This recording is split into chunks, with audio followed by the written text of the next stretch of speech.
I did it! I completed Ironman Texas on April 22nd. And thank you to everyone who held me in your hearts and sent positive energy and prayed for me. It could not have been a better day. The weather was absolutely perfect, even though Thursday, Friday, and Sunday weather was not perfect. So it was absolutely fantastic. Everything went so smoothly without a hitch. I have great thanks to give to my Sherpa friend, Miranda Lessie, who helped me with all of that. She was there by my side every step of the way. The organization, the race was so well organized and so well run. It couldn't have been a better day. So if this is your first time hearing this kind of information about me, then you might be wondering, why in the world would anybody do such a thing? And I have to tell you, 2 weeks before the race, I was asking myself the same question. It was like 2 weeks before. So, in the ideal world, it's really great. Some of the hours of training, you train up to like 8 hours a day as the race gets closer. And for those of us who run our own businesses, that can be pretty challenging. And especially if, there's any type of anything going on. Like I had an employee that was out sick and I was working 14-hour days, most of the days leading up to that. And the story I get to share with you today is one of my very favorite stories that I've gotten to share ever in my life. And I'm so grateful to get to share it with you. And it's really the lesson of what this race was about for me. So it's a little personal. There will be some clinical information in here, but mostly this is going to be just from my heart, sharing some amazing things that have happened in my life. So it was just about the week before the race, and I had to take myself out to a day in nature and beauty and go spend some time in prayer and reflection and see if this was really the path that I was supposed to be walking, because every single piece of evidence pointed to this was going to not be a good idea. This was going to be a bad day. I was not going to finish the race on time. And I had not been able to get the training in to the degree that I needed to. Like I said, I was working 14-hour days in the days leading up to the race, which is really hard on the adrenals, and endurance cardio is hard on the adrenals. So it's not the right setup. And when I prayed about it, the answer that I got was, yes, you absolutely need to do this race. And being the persistent little 2-year-old at heart I am, I asked, okay, why? I'm willing to do it. I'll be obedient, but why am I supposed to do this race? And the answer was, because you need to develop courage and wisdom. And I asked a little bit more about that, and I got some specific questions about that, what that was for. And I moved forward. I try to be obedient as possible to the wisdom that I get that comes in, because if you ask for answers to questions and you hear the answer to the question, you pretty much need to do what the answer is that comes in, or else you're not going to keep getting answers to questions. So I committed, and I decided I would put my energies into focusing on the task at hand, which was getting myself to the race and making it happen and asking for as much prayer help as possible, because it sure looked impossible to me. Throughout this race, what I also learned was that this was really an exercise in me learning to have faith in something that the universe was telling me to do, that, or we could call it God's plan, that looked not possible to me. Fortunately, upstairs had better ideas, and I followed through on the information that I was giving. Okay, so race day.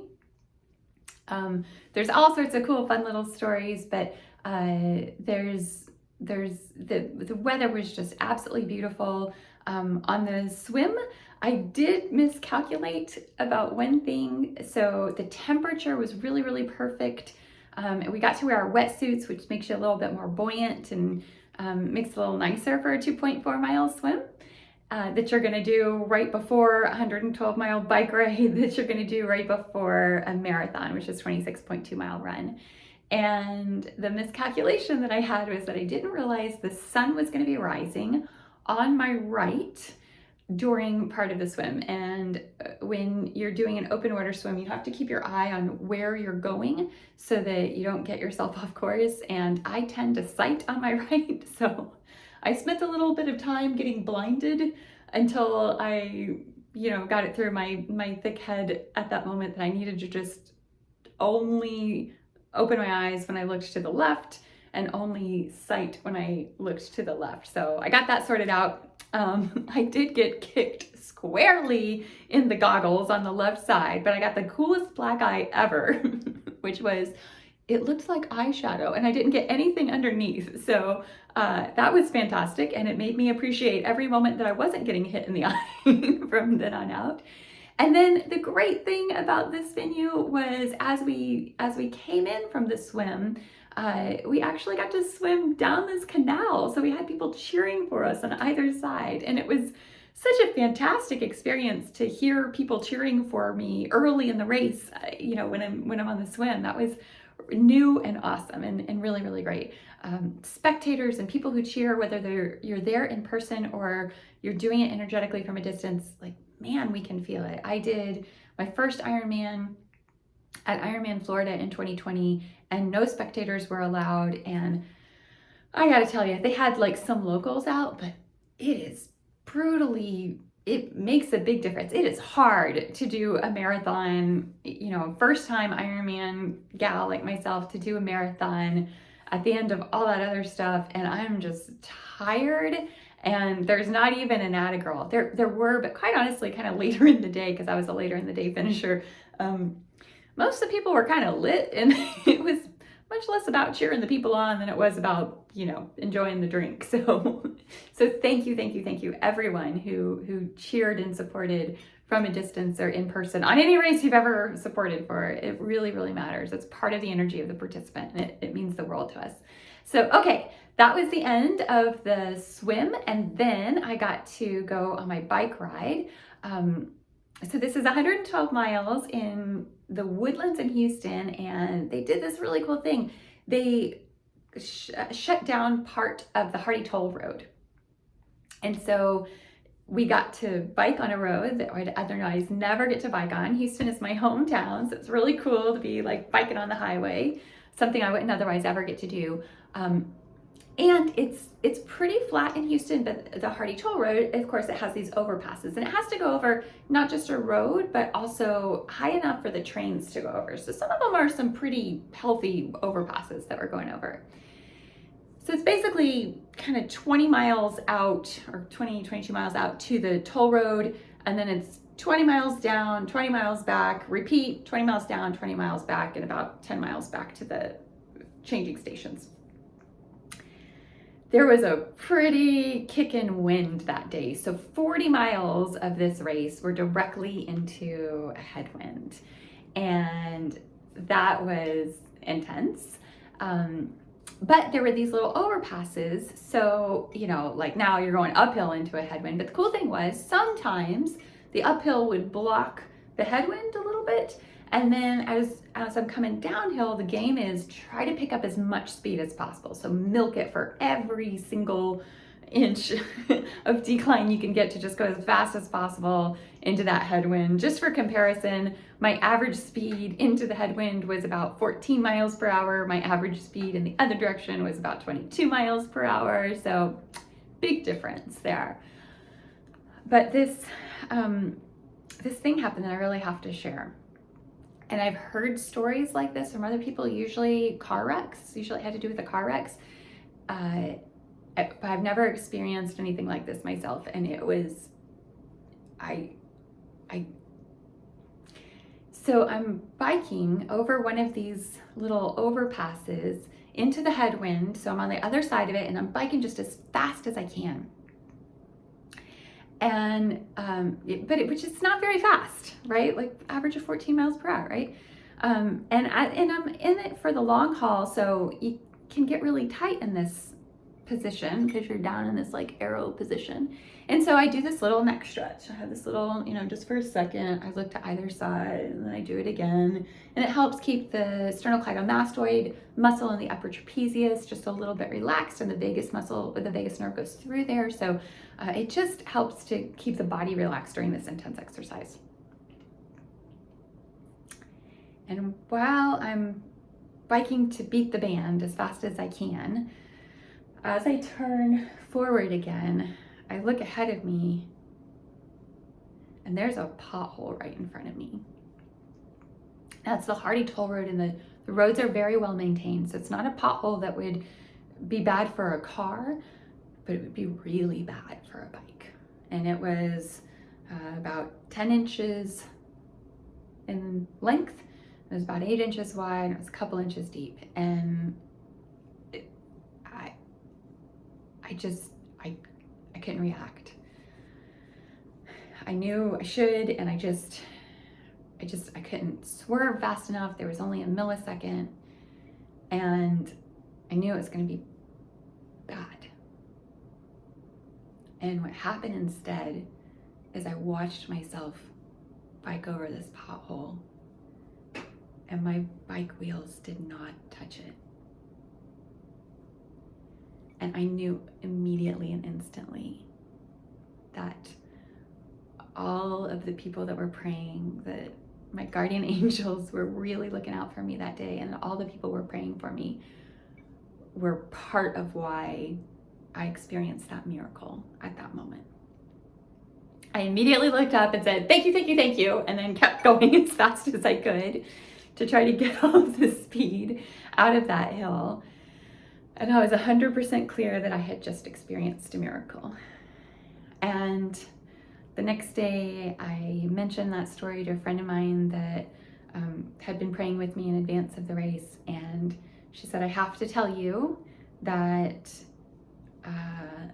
about a week ago, I got an image that you are going to have a very bad wreck on your bike." And I started praying right away, and I didn't stop until God said it was time. Because what I saw was hospital and broken bones. It wasn't just a flat tire. And I prayed until God said, "Okay, it's all good." And then I knew that it was going to be fine. And I said, "Thank you very much. I really appreciate it. That really worked. It really mattered." So, every person that I've shared this story with has had a story of their own, a time in their life when they knew that somebody upstairs was looking out for them, or that they had a loved one that had one of those experiences. And I just want us all to take a moment right now and give thanks for our guardian angels, give thanks for the people who pray for us, for those near misses, those miracles, the indisputable evidence that there are miracles, and they happen every day. It just matters, that we're looking for them and that we're giving thanks for them. So thank you, thank you, thank you for everyone who prayed. It really, really, really mattered, really mattered.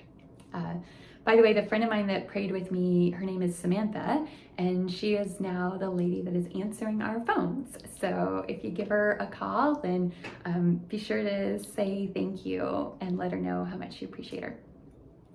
All right, the next part of it was the marathon. This was a beautiful venue. So it was 3 laps around this fancy mall area, outside mall area in North Houston, and it just happened to be prom night. So all of these beautiful, cute young people were dressed up in their adorable little dresses, and it was just fantastic. That was about 2.5 miles of that lap.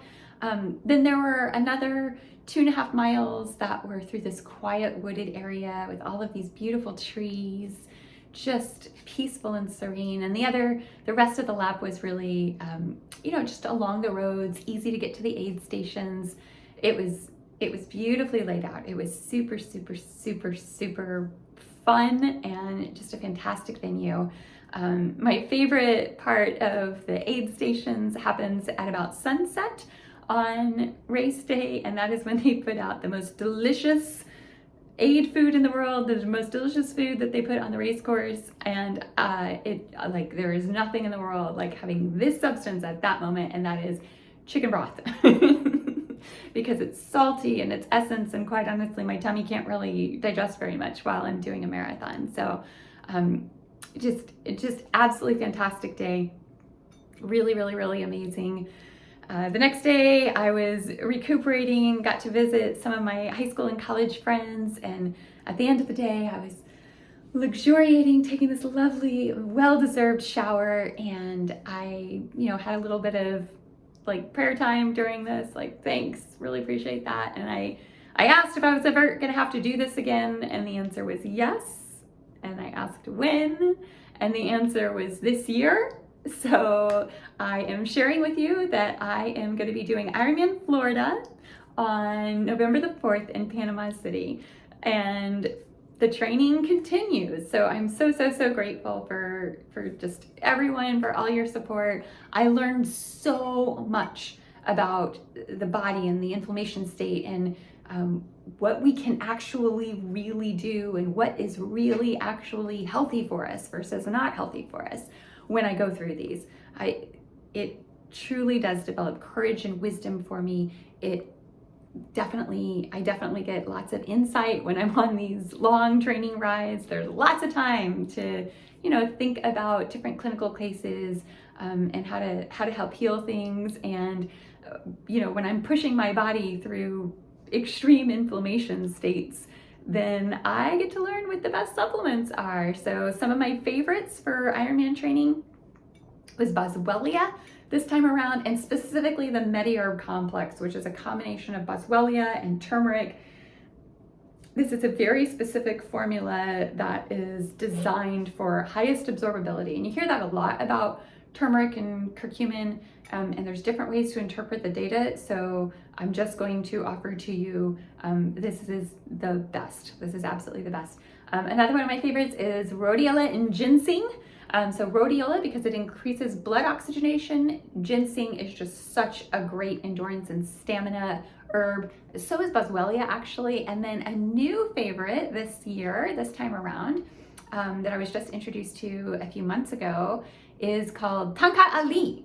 And that's on the list because it naturally boosts testosterone levels, and testosterone turns out to be really key for healing, in addition to, keeping the drive and keeping the motivation. So it's not just men who need it, women too. And especially if you're doing these kinds of trainings that, can be depleting. It's important to have the food, it's important to have the whole food supplements, and then the herbal formulas to increase stamina and to keep from getting depleted. And then the other part of my training that's been amazing, that got added in just a couple of months ago and has turned out to be a huge game changer, not only for me and my training, but for so many of my clients, is what I call the $1 Million Qigong. So I'll put more information about that in a separate video. But I started teaching that class at 8:30 on Friday mornings because it is so key to strengthening the body and increasing resilience and minimizing sports injuries that I highly recommend it for anyone. You can do it at any age and any fitness level. It's open to everyone. So feel free to join us. It's on the Zoom link, and if you need it, just email us at office@longevitywc.com, and we'll be happy to help. So thank you again for all of your support. I am so grateful. And check this out, this is hilarious. The medal that you get for finishing Ironman Texas in 2023 is also a belt buckle. So gotta find the right outfit to wear that with. All right, my friends. I'm Dr. Cynthia Clark, acupuncture physician, applied clinical nutritionist, creator of Energy Evolution, and president of Longevity Wellness, and that's good medicine.